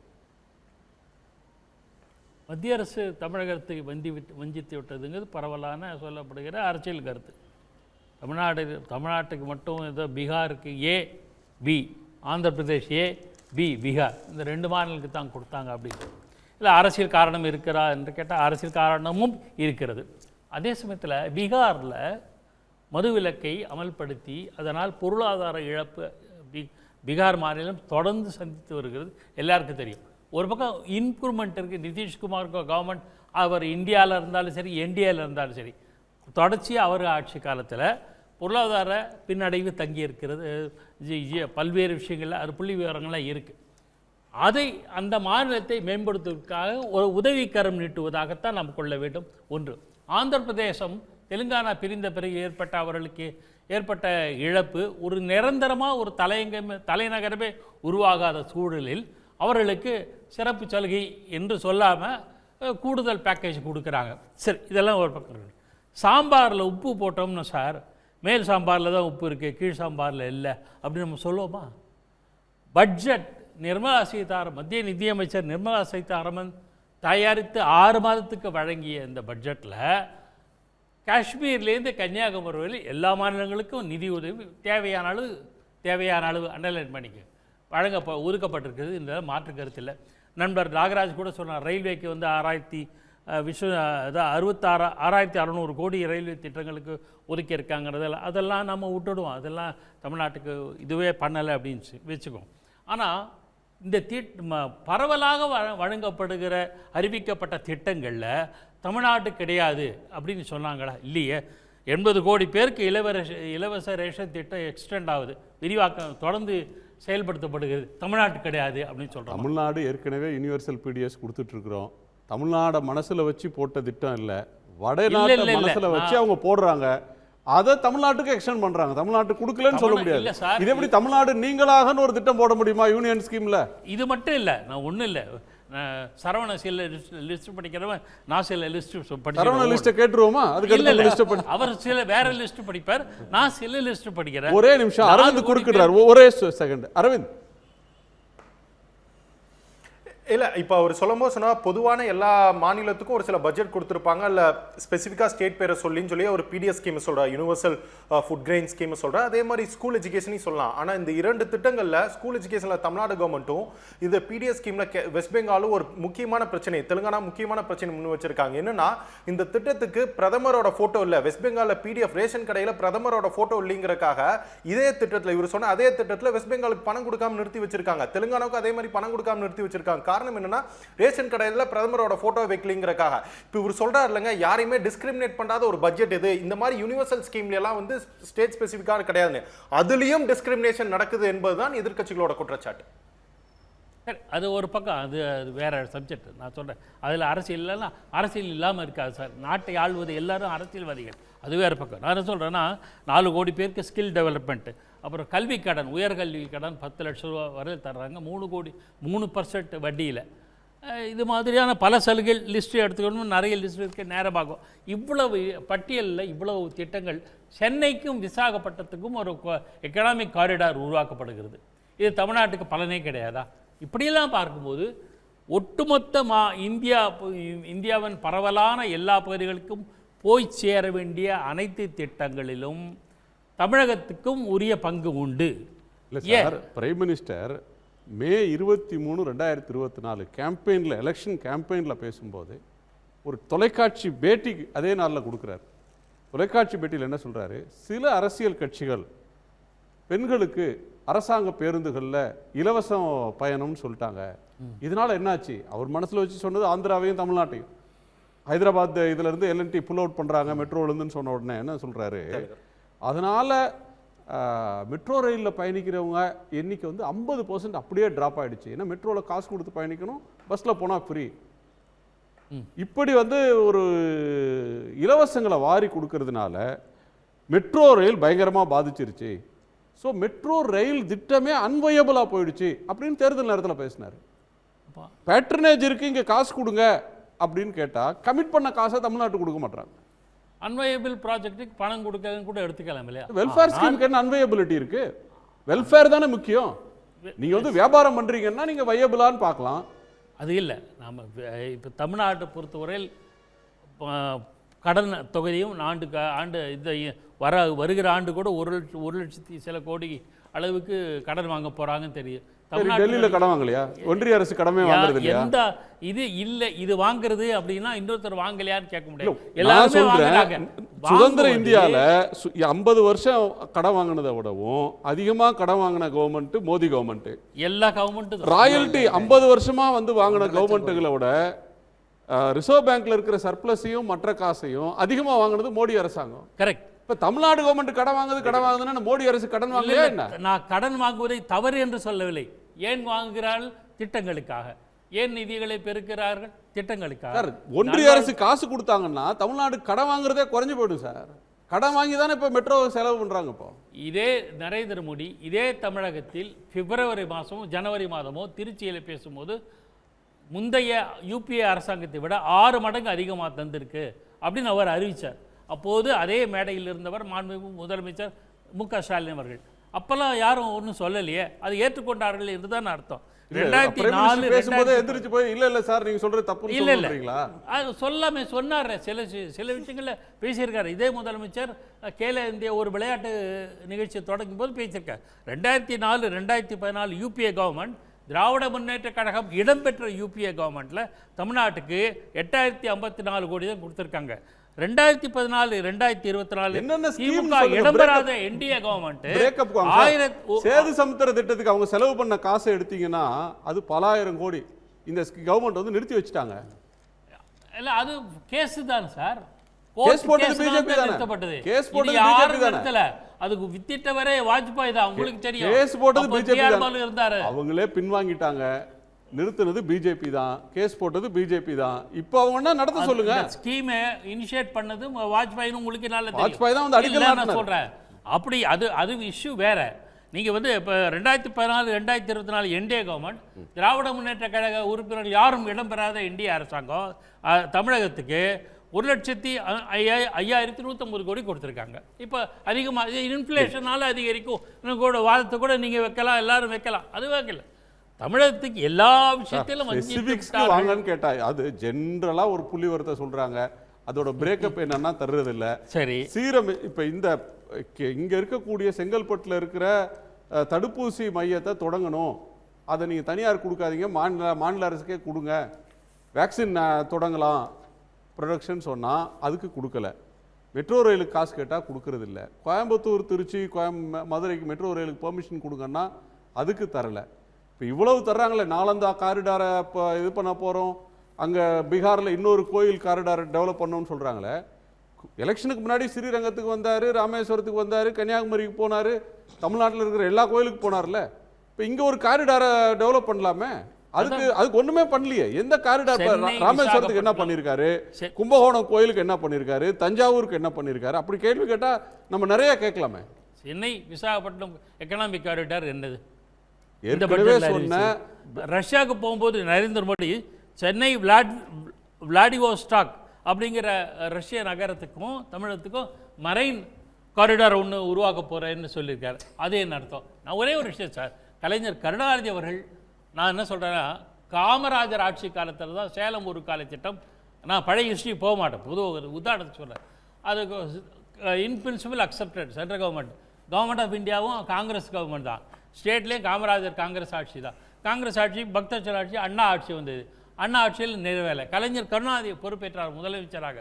அவர் பொறுப்பேற்ற உடனேயா நேராக இதே மாதிரி நேஷனல் டெவலப்மெண்ட் கவுன்சில் இருந்தது, நேராக போனார் டெல்லியில், வாதாடினார். அவர் காலத்தில் சேலம் ஒரு காலை செயல்பாட்டுக்கு வந்ததா இல்லையா? அந்த மாதிரி நிதி ஆட்சியாளர்களுக்கு ஒரு பரந்த மனசு இருந்திருக்கும் சார். நீங்க சொன்ன கோரிக்கைன்னு ஒன்று சொன்னா அது நியாயம் அப்படி இருந்ததுன்னா காது கொடுத்து கேட்கிற தன்மை இருந்திருக்கும். இன்னைக்கு அது இல்லாம இருக்குன்றதுதான் ஆதங்கமா இருக்கு. இல்ல, இந்திரா காந்தியையே மசிய வைத்தவர் கலைஞர் கருணாநிதி. உங்களால் ஏன் முடியவில்லை? ஏன் போகவில்லை? ஏன் புறக்கணிக்கிறீர்கள்? இல்லை இல்லை இல்லை இப்போ முக்கியமாக வந்து என்ன கேள்வி கேட்டாருன்னா, நண்பர் வந்து என்ன செய்யவில்லை அப்படின்னு சொல்லி கேட்டார். முதல்ல வந்து தமிழ்நாட்டுடைய முதல்வர் தெளிவாக சொல்லியிருக்கிறார், நீங்கள் எதை செய்யவில்லை என்பது.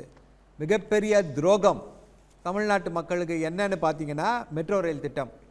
அடுத்ததாக பார்த்தீங்க அப்படின்னா எய்ம்ஸ் மருத்துவமனை வந்து இன்னும் கிடப்பில் தான் இருக்குது. இந்த பட்ஜெட்லேயும் பணம் ஒதுக்கவில்லை. என்ன பண்ணி ஆரம்பிச்சிட்டாங்க? பணி ஆரம்பிச்சது உங்களுக்கு நீங்கள் செய்தியில் படிச்சிருப்பீங்க இல்லையா? எவ்வளோ நாள் கழிச்சு? நான் போகல, நீங்கள் பார்த்தீங்களா? நான் மதுரை போனால் 11 மருத்துவ கல்லூரி ஒரே கொடுத்திருக்கோம். நிமிஷம். அது போக 11 மருத்துவ கல்லூரி எவ்வளவு கொடுத்திருக்கோம். பணம் நான் என்ன ஒதுக்கப்பட்டது? ஒவ்வொரு பேசுறதுக்கு கொஞ்சம் இருங்க. நீங்கள் சார் நீங்கள் பேசும்போது பொறுமையாக கேட்டேன் சார். ஒவ்வொரு எய்ம்ஸுக்கும் எப்படின்னா எவ்வளோனா 1000 கோடியிலேருந்து 2000 கோடி வரை வந்து பட்ஜெட்டு. அதுக்கு வந்து எல்லாம் நிதி ஒதுக்கி முடிச்சிட்டாங்க. இப்போ இந்த பட்ஜெட்டில் எவ்வளோ நிதி ஒதுக்கி இருக்கிறார்கள்? சென்ற முறை 18 கோடி ஒதுக்குனாங்க, இந்த முறை எவ்வளோ ஒதுக்கி இருக்காங்க அப்படின்றது கேள்வி. கண்டிப்பாக 1000 கோடியோ 1500 கோடியோ ஒதுக்கலை. இவர்களால் முடிக்க முடியாது. பணம் ஒதுக்காமல் எய்ம்ஸ் திட்டத்தில் எய்ம்ஸ்க்கு வந்து முடிக்க முடியாது. அதற்கு வந்து என்ன சொல்கிறாங்க, ஒரு சப்பை கட்டுறாங்க. என்ன சொல்கிறாங்க, நிலம் கையகப்படுத்தலை, அதற்கு வந்து தமிழக அரசு ஒத்துழைக்கலைன்றாங்க. ஐயா, எவ்வளோ பெரிய காம்பவுண்ட் வாலை கட்டிட்டு காம்பவுண்ட் வாலை வந்து நிலம் கையகப்படுத்தாமலே கட்டிட்டீங்களா? எப்படி இது? என்ன டிராமா? யாரை ஏமாற்ற சொல்லக்கூடிய பொய்கள் இவையெல்லாம். இந்த பொய்கள் எல்லாம் நீங்க வந்து ஒரு 5 வருஷத்துக்கு முன்னாடி சொன்னீங்க அப்படின்னா ஏத்துப்பாங்க. ஏன்னா உங்களை கேள்வி கேட்பதற்கு யாரும் இல்லாமல் இருந்தார்கள். இப்போ எதிர்கட்சி அங்கே வலுவாக உட்கார்ந்துருக்குது பாராளுமன்றத்தில் அங்கே எதிர்கட்சிகள் வலுவாக இருப்பதனால தான் பிரதமரால அங்கே ஒன்றுமே பேச முடியல. பாஜகவுடைய பொய்கள் ஒவ்வொன்றும் அங்கே அம்பலப்பட்டு கொண்டே இருக்கிறது. தமிழ்நாட்டுக்கு வருவோம். எய்ம்ஸ் சொன்னோம், மெட்ரோ ரயில் திட்டம், அப்புறம் நம்முடைய விளையாட்டுத்துறை அமைச்சர் அண்ணன் உதயநிதி ஸ்டாலின் அவர்கள் வந்து கேலோ இந்தியா திட்டத்தை பற்றி பேசியிருக்காரு. தமிழ்நாடு எப்படிப்பட்ட சிறந்த விளையாட்டு வீரர்களை உருவாக்கி வருகிறது. 20 கோடி தான். குஜராத்தில் எத்தனை கோல்டு மெடல் வாங்கினாங்க ஏசியன் கேம்ஸில், காமன்வெல்த் கேம்ஸில்? தமிழ்நாட்டோடு ஒப்பிடுங்கள். குஜராத்துக்கு 400 கோடி, தமிழ்நாட்டுக்கு 20 கோடி. இதுதான் பாஜகவுடைய துரோகம். அதே போல இயற்கை பேரிடர் நம்ம வந்து 37,000 கோடி ரூபாய்கள் வேண்டும் அப்படின்னு சொல்லி கேட்டோம். 37,000 கோடி கொடுக்கலன்னா அட்லீஸ்ட் அள்ளி கொடுக்கல, கிள்ளியாவது கொடுக்கணும்ல. 10% கூட கொடுக்கல சார், 1%. 276 கோடியை கொடுத்துருக்காங்களாம். 37,000 கோடி எங்கே இருக்கு? 276 கோடி எங்கே இருக்கு? குஜராத்துக்கு இதே போல ஒரு பேரிடர் வரும்போது உடனே 1000 கோடி. இன்னைக்கு பீகார்ல எந்த பேரிடர் நடந்ததுன்னு தெரியல, 11,000 கோடி ரூபாயை ஒதுக்கி இருக்கிறார்கள் அவர்களுடைய ஆட்சி தப்ப வேண்டும் என்பதற்காக. இது துரோகம் இல்லையா? இதுக்கு பேர் என்ன? தமிழ்நாட்டுக்கு நீங்கள் செய்யக்கூடிய நலனா? அந்த இதை கேட்கும் பொழுது, நம்முடைய உரிமையை கேட்கும் பொழுது, மக்கள் இங்கே பாதிக்கப்பட்டிருக்கிறார்கள், அவர்களுக்கு நிவாரணம் கொடுக்கணும், பணம் கொடுங்கன்னும் போது என்ன ஒரு ஆணவ பேச்சு? உங்க அப்பா என்னது ஏடிஎம்ல இருந்து பணம் எடுத்து கொடுக்க முடியும்? நாங்கள் ஏடிஎம்ல இருந்து பணம் கேட்கல. தமிழ்நாட்டு மக்கள் கொடுத்த வரியை நாங்கள் ஒரு பிரச்சனையில் இருக்கும்போது திருப்பி கொடுங்கன்னு சொல்லி கேட்கிறோம். அதை கொடுக்க கூட உங்களுக்கு தொப்பில்லை. அதனால தான் உங்களை வந்து 240 கொண்டு போய் நிறுத்தி இருக்கிறார்கள் இந்தியாவுடைய மக்கள். அதே போல அடுத்ததாக பார்த்தீங்க அப்படின்னா அந்த இன்னொரு முக்கியமான விஷயம் என்னன்னா, அந்த கோச்சுக்கு எக்ஸ்ட்ரா கோச் கூட கொடுக்க முடியாதுன்னு சொல்லு. அதை அப்படியே கிடப்பில் போட்டு தமிழ்நாட்டு மக்களுக்கு துரோகம் செய்வதுதான் பாஜக. அதை விட மிகப்பெரிய துரோகம் எதில் பண்ணாங்க அப்படின்னா காவிரி விவகாரத்தில், காவிரி பிரச்சனையில் பாஜக செய்தது போன்ற துரோகத்தை இதுவரை எந்த ஒன்றிய அரசும் செய்ததே கிடையாது. ஜல்சக்தி துறை அமைச்சராக கர்நாடகாவில் இருக்கக்கூடிய ஒருத்தர், 2 மாநிலங்களுக்கு, இன்னைக்கு இந்தியாவிலேயே 2 மாநிலங்களுக்கு இடையே ஒரு மிகப்பெரிய பிரச்சனை இருக்கு, நீர் பிரச்சனை இருக்கு அப்படின்னா, நதிநீர் பிரச்சனைலாம் இன்னைக்கு தமிழ்நாடு, கர்நாடகா. அப்போ என்ன பண்ணணும்? நியூட்ரலாக இருக்கக்கூடிய ஒரு தேர்ட் ஸ்டேட் பார்ட்டிலேருந்து போட்டிருக்கணும். செய்தார்களா அதை? என்ன காரணம்? உங்களுக்கு இங்கே ஓட்டு வாங்க முடியாது அப்படின்ற ஒரே காரணம் தானே.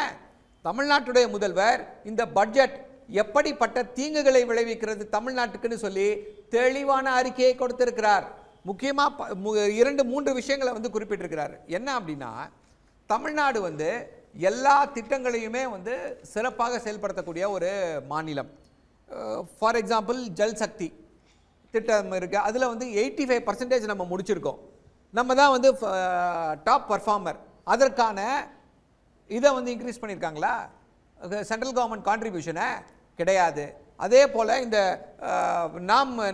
பிரதமருடைய கிசான் யோஜனா வீடு கட்டும் திட்டம், ஊரக பகுதியிலையும் இந்த பகுதியிலையும் ஆவாஸ் யோஜனா, சாரி ஹிந்தி தெரியாது, ஆவாஸ் யோஜனா, கிசான்னா விவசாயி, சாரி, ஓகே.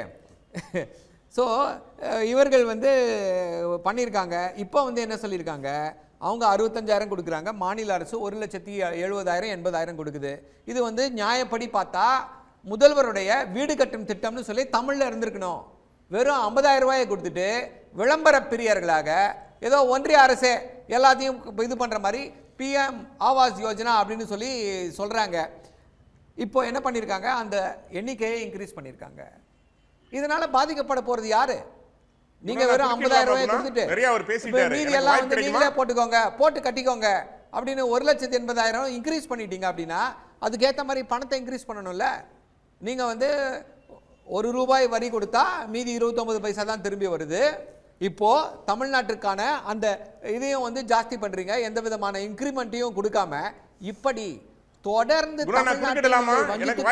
இருக்கிறீர்கள். ஒரு நிமிஷம், நாகராஜ் குறுக்கிறார். நாகராஜ், இல்லை, தொடர்ச்சியாக அப்படியே அப்பட்டமான உண்மைக்கு புறமான தகவல் அள்ளி வீசிட்டு இருக்கார் சரவணன். காவிரி பிரச்சனைக்கு யார் தீர்வு தர வேண்டியது? காவிரி யாருடைய கூட்டணி ஆட்சியில் இருக்கிறது? யாரோட நீங்கள் இருக்கிறீர்கள்? இன்னைக்கு தண்ணி வாங்கி தர வேண்டிய பொறுப்பு யாருடையது? முல்லை பெரியார் பிரச்சனைக்கு யார் தீர்வு காண வேண்டியது? ஆந்திராவில் இருக்கிற பிரச்சனைக்கு தீர்வு காண வேண்டியது யார்? தமிழ்நாட்டு முதல்வருடைய பொறுப்பு அது. எங்களுடைய பணி முடிந்து விட்டது. காவிரி மேலாண்மை ஆணையம் அமைத்து முடித்தாகிவிட்டது.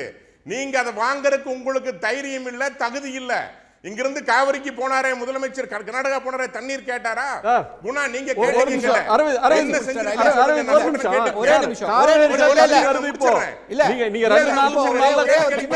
சின்ன கருத்து எப்படி காவிரி விவகாரத்துல நிறைய பேச விட்டுருக்கீங்க. ஒரு சூப்பரா காவிரியை பத்தி பேசி மீண்டும் இப்ப நீங்க பேசுறீங்க, நான் பேசுறேன். இப்போ காவிரியை பற்றி பேசி பாஜக செய்த துரோகத்தை ஜன்தன் யோஜனால அனைவருக்குமான வங்கி கணக்கு 1,30,00,000 பேர் பெண்களுக்கு துவக்கப்பட்டிருக்கிறது, ஆண்களுக்கும் துவக்கப்பட்டிருக்கிறது. முத்ரா யோஜனா திட்டத்தில் தமிழ்நாடு முதல் 68% பெண்கள் பயன்பெற்றிருக்கிறாங்க. 47 கோடி ரூபாய் அதில் கொடுக்கப்பட்டிருக்கிறது. உஜ்வாலா திட்டம் எரிவாயு இணைக்கு 36 லட்சம் பேருக்கு எரிவாயு இணைப்பு கொடுக்கப்பட்டிருக்கிறது. மத்திய ஜல்சக்தி இணைப்பு மூலமாக 74 லட்சம் வீடுகளுக்கு இணைப்பு இதுல பேசுனீங்க. கரீப் கல்யாணி யோஜனா மிகப்பெரிய துரோகத்தை நான் சொல்லி காட்டுகிறேன். இதுக்கு பதில் இருக்கான்னு மட்டும் சொல்லுங்க. பாஜக எப்படி கர்நாடகா விவகாரத்துல தமிழ்நாட்டுக்கு துரோகம் விளைவித்தது என்பதை இப்ப சொல்றேன், கேட்டுக்கோங்க. இதுக்கு பதில் இருக்கான்னு நீங்க சொல்லுங்க. என்ன அப்படின்னா, உச்சநீதிமன்றத்துல காவிரி குறித்த வழக்கு இருக்கிறது. உச்சநீதிமன்றம் என்ன சொல்லுது? Kaveri water management authority and report back in 3 days னு சொல்லி உச்சநீதிமன்றத்தில் இருக்கக்கூடிய அட்டர்னி ஜெனரலுக்கு உத்தரவிடுகிறது உச்சநீதிமன்றம். காவேரி வாட்டர் மேனேஜ்மென்ட் அத்தாரிட்டியை கொடுத்துட்டா என்ன பிரச்சனை ஆகும் அப்படின்னா, அந்த ரிசர்வாயரோட கண்ட்ரோல் அந்த அத்தாரிட்டிக்கு போய்டும். ஓகேன்னு சொல்லிட்டு போனார் அட்டர்னி ஜெனரல். 2 நாள் 3 நாள் கழிச்சு வந்து என்ன சொல்றாரு, அதை உத்தரவிடக்கூடிய அதிகாரம் உச்சநீதிமன்றத்துக்கு கிடையாது, இதை வந்து பாராளுமன்றம் தான் செய்ய வேண்டும் அப்படின்னு சொல்லி உச்சநீதிமன்ற உத்தரவிற்கு எதிராக செயல்பட்டு தமிழ்நாட்டுடைய நலனை நசுக்கியது யாருன்னா பாஜக தான். இதை வந்து இப்போ வந்து இருக்கிறது வந்து ஒரு ஆணையம் கமிஷன்ன்றாங்க, அதுக்கு வந்து ஒரு பல்லில்லாத ஆணையம். நீங்க ரிசர்வாயர் கண்ட்ரோலை கர்நாடக அரசுக்கிட்டே கொடுத்துட்டு திருப்பி வெறும் உத்தரவுகளை மட்டுமே போட்டுக் கொண்டிருப்பதால என்ன பிரயோஜனம்? உத்தரவுகள் தான் ஏற்கனவே உச்சநீதிமன்றம் போட்டுச்சு. இப்படி இந்த தமிழ் காவிரி விவகாரத்தை பொறுத்தவரை மிகப்பெரிய துரோகத்தை செய்தது பாஜக தான். அதே போல காவிரி விவகாரத்தில் தமிழ்நாட்டு மக்களுக்கு ஒருபோதும் குரல் கொடுக்காத ஒரே தமிழ்நாட்டு கட்சி எதுன்னு பார்த்தீங்கன்னா பாஜக தான்.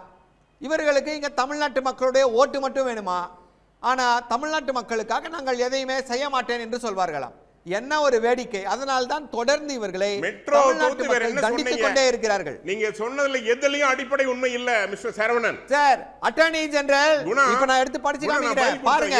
காவிரி விவகாரத்தப்போ கேஸ் நடந்தப்போ உச்சநீதிமன்றம் அட்டர்னி ஜெனரலுக்கு என்ன உத்தரவு போட்டது?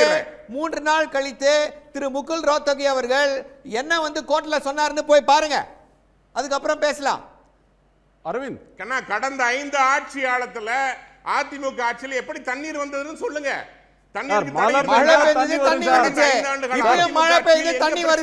அடிப்படை என்னன்னா, போன வருஷம் கர்நாடகால கடுமையான வறட்சி, அங்க வந்து கபினிலையும் தண்ணி இல்ல, கேஆர்எஸ்லயும் தண்ணீர் இல்ல, பெங்களூரே தண்ணிக்கு தத்தளிச்சு போச்சு. இந்த வருஷம் நீங்க வேண்டாம்னு சொன்னாலும் போதும் போதுன்ற அளவுக்கு மழை பெஞ்சிட்டு இருக்கு. இந்த வருஷம் சர்ப்ளஸா தமிழ்நாட்டுக்கு தண்ணீர் வரும். நம்ம கவலைப்பட வேண்டிய ஒரு விஷயம் என்னன்னா, டிஸ்ட்ரஸ் ஷேரிங்ன்ற ஒன்றுக்கு கர்நாடகா தயாரா இல்லை. அவங்க சட்டத்தை மீறும்போது பற்றாக்குறை காலத்தில், வறட்சி காலத்தில் அந்த துயரத்தை எப்படி பங்கிட்டுக்கிறது, சமமாக பங்கிட்டுக்கணும் அப்படின்னு ஒரு டிஸ்ட்ரஸ் ஷேரிங் ஃபார்முலான்றது இல்லை. அதை கர்நாடகாவுக்கும் பரந்த மனம் இல்லை. சட்டப்படி அதை செய்யுங்கன்னு சொல்றதுக்கும் ஒன்றிய அரசுக்கு நியாயமான ஒரு உணர்வு இல்லை. அதுதான் நம்மளை பாதிக்கிற தொடர் விஷயம். ஒரு நிமிஷம் அரவிந்த் குறுக்கிட விரும்பினார், ஒரு நிமிஷம் பாக்கி. அரவிந்த் ஒரே நிமிஷம் நான் பதில் கொடுத்துறேன். அரவிந்தோட கருத்து நம்முடைய முதலமைச்சர் கர்நாடகா அரவிந்த் தீர்மானம் போட்டாரா சட்டசபையில? கர்நாடகா அரசிடம் கேட்டாரான்னு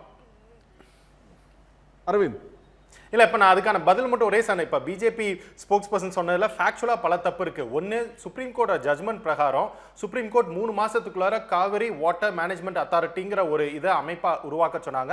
3 மாதத்தில் மத்திய அரசு உருவாக்கல, பிஜேபி அரசு உருவாக்கல. கேட்டால் கர்நாடகாவில் அசம்பிளி எலெக்ஷன் வருது, நாங்கள் பண்ண முடியாதுன்னு சொல்லிட்டு மோடி டைம் எடுத்துட்டு ஒரு அமைப்பு உருவாக்குனாங்க. இப்போ அதில் என்ன ப்ராப்ளம்னா, இது வந்து ஒரு அமைப்பு உருவாக்கியாச்சு, எங்கள் வேலை அவ்வளோதான் அப்படிங்கிறாரு. அது ஃபேக்சுவலாக ரொம்ப தப்பு. ஏன்னா அந்த காவிரி வாட்டர் மேனேஜ்மெண்ட் அத்தாரிட்டிங்கிற அந்த பாடியை சிடபிள்யூசி சென்டர் வாட்டர் கமிஷனுக்கு கீழே கொண்டு வந்து, மினிஸ்ட்ரி ஆஃப் ஜல் சக்தி கீழே கொண்டு வந்தது இதே இப்போ இருக்கிற மத்திய பிஜேபி அரசா.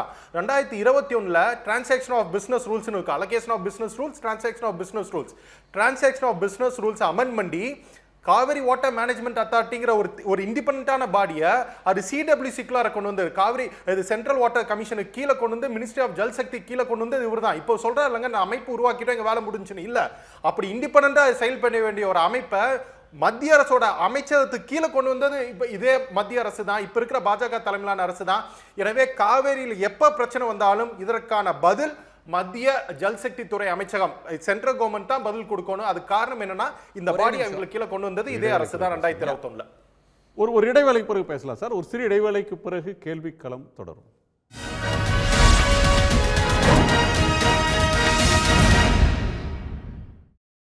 கேள்விக்களம் தொடர்கிறது. நிறைவு பார்வை, நிறைவு சுற்று. ஒருத்தர் சுருக்கமாக தங்களுடைய நிறைவு கருத்தை சொல்லலாம். திரு மதுக்கூர் ராமலிங்கம். இல்லை, நண்பர் பாக்கி பேசும்பொழுது என்ன சொன்னாங்கன்னா, சாம்பார் வந்து மேலே உப்பு கீழே உப்பு அப்படின்னு அவருக்கு பிடிச்ச சாம்பாரை வச்சு சொன்னார். நான் பொதுவாக பந்தியில் வந்து ஒரு கறி குழம்பு ஊற்றுறாங்கன்னு வைங்களேன், ஒரு இலைக்கு மட்டும் மொத்த கறியை அள்ளி வச்சுட்டு மற்றத்தெல்லாம் மொட்டை குழம்பு ஊற்றுனா அது நியாயமே கிடையாது. பந்தியில் சமமான பங்கீடு என்பது இருக்க வேண்டும். அதே போல் ஆந்திராவுக்கு தலைநகரம் இல்லை என்பது இப்போ தான் ஒன்றிய அரசுக்கு தெரியுமா? ஆந்திராவும் தெலுங்கானாவும் பிரிஞ்சு இதுக்கு முன்னால் இருந்த ஆந்திர அரசுக்கு நீ ஏதாவது கொடுத்தது உண்டா? இதே சந்திரபாபு நாயுடு நம்முடைய பிரதமரை சந்திப்பதற்கு அவர் எதிர்க்கட்சியில் இருந்தப்போ எத்தனை நாள் காத்திருந்தார். இப்போ என்னன்னா அவங்களுடைய ஆதரவில் நீங்கள் ஆட்சி நடத்த விரும்புகிறீர்கள். இந்த உங்களுடைய முழுக்க அரசியல் கண்ணோட்டத்தோடு இந்த ஒன்றிய பட்ஜெட்டை அமைப்பது என்பது எந்த வகையிலும் நியாயம் இல்லை என்பதுதான். இரண்டாவது, இன்றைக்கு அக்னிபாத் திட்டம் என்பது இராணுவத்தினருடைய மனநிலையை குலைத்து விடக்கூடிய ஒன்று. அது ஒரு நிரந்தரமாக இருக்கணும். அப்போ தான் இந்த நாட்டுக்காக போராடுறாங்க. 4 வருஷம் நீங்கள் இருந்துட்டு ஒரு ஒப்பந்த கூலி போல அவர்களை தூக்கி எறிவது என்பது எந்த வகையிலும் நியாயம் அல்ல.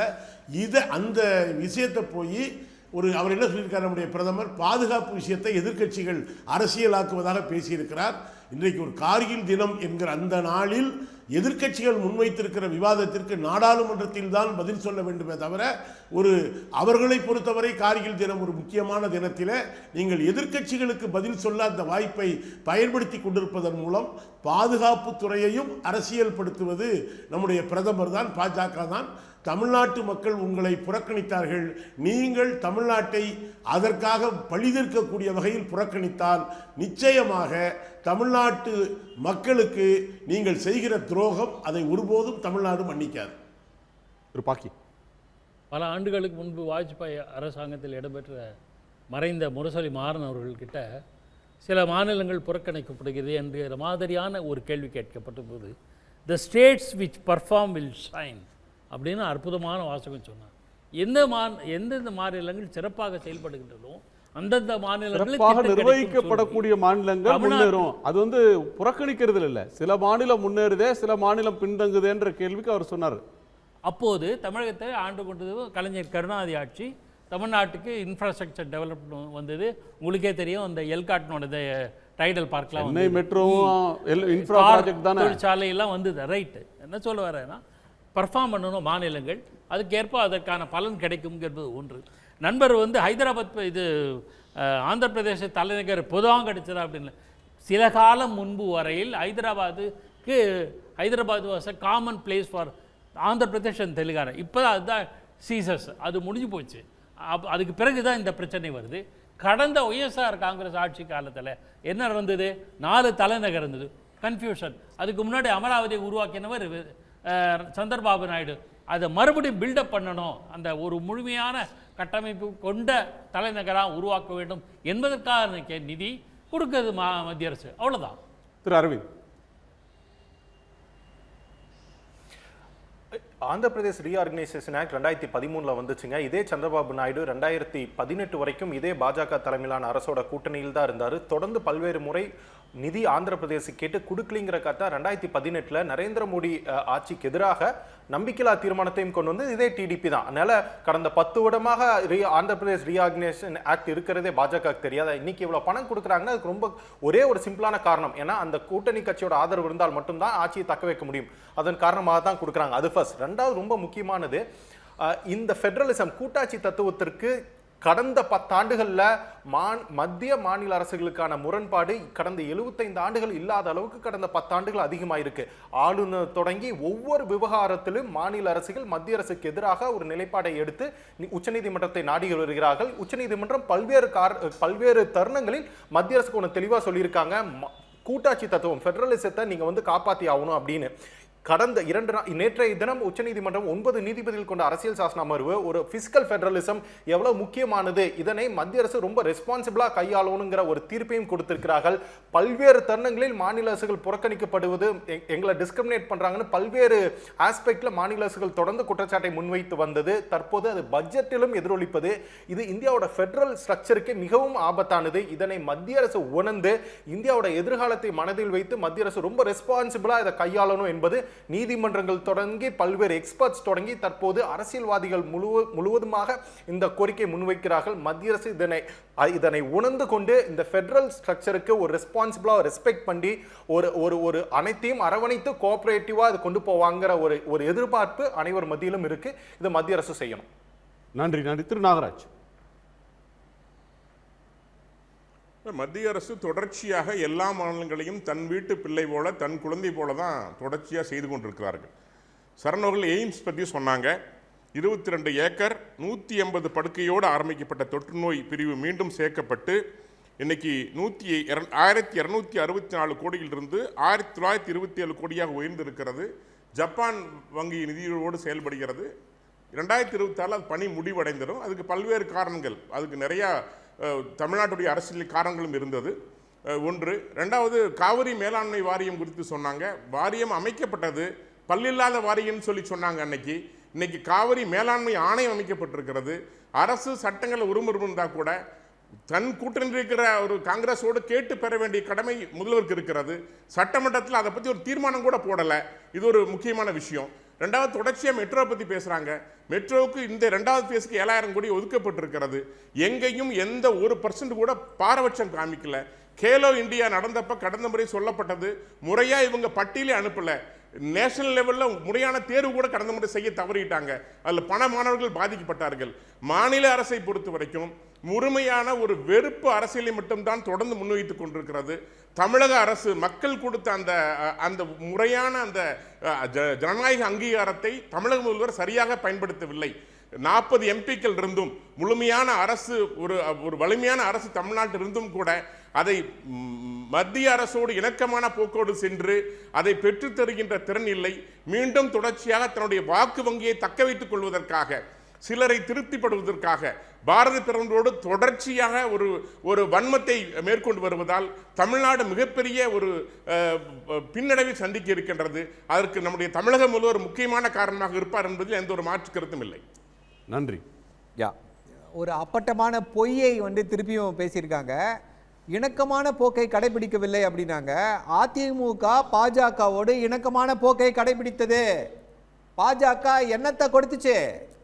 எதை கொடுத்து கிழித்தது பாஜக? அதிமுக ஆட்சியில் ஏதோ கோடி 1000 கோடிகளை தமிழ்நாட்டுக்கு கொட்டினது மாதிரியும் திமுக இங்கே இருக்கக்கூடிய எதிர்கட்சி மனப்பான்மையில் வெறுப்பரசியலை செய்வதால பாஜக அதை குறைத்து விட்டது போலவுமே பேசியிருக்காரு. என்ன ஒரு அப்பட்டமான பொய்! எந்த ஆட்சி இருக்குன்றது முக்கியம் கிடையாது. மாநில அரசு எப்படிப்பட்ட வளர்ச்சியை கொடுக்கிறது, எப்படிப்பட்ட நிதியை ஒன்றியத்திற்கு பங்காக அளிக்கிறது, இந்தியாவுடைய பொருளாதார வளர்ச்சிக்கு தமிழ்நாடு எத்தகைய பங்கை ஆற்றுகிறது, அதை எப்படி மேலும் சிறப்பாக மாற்ற முடியும்னு சொல்லி யோசிக்க கூட தகுதியற்றவர்கள் தான் அங்கே ஆட்சி செய்து கொண்டிருக்கிறார்கள். உங்களுக்கு தெரிஞ்சதெல்லாம் இங்க ஒரு சீட்டு ஜெயிக்க முடியாது, எதற்கு தமிழ்நாட்டிற்கு வேஸ்ட் செய்ய வேண்டும் என்ற அந்த ஒரு படு மட்டமான மனநிலை தான் காரணம். அதனால தான் தமிழ்நாட்டை தொடர்ந்து நீங்கள் வஞ்சித்துக் கொண்டே இருக்கிறீர்கள். காவிரி மேலாண்மை வாரியத்தை பத்தி பேசினாரு, அதுவும் சொல்றேன். உச்ச நீதிமன்றத்தில் என்ன நடந்துச்சுன்னு சொல்லி ஃபைனான்சியல் எக்ஸ்பிரஸ் என்னைக்கு நடந்தது? இது கேஸ் நடக்கும்போது October 3, 2016 என்ன சொல்றாங்க? While fixing the hearing on the application on Tuesday at 2 p.m., the bench reminded the Attorney General that he had agreed on the last date of hearing that the center would constitute the Kaveri Water Management Board. Kaveri Management Board na reservoir control.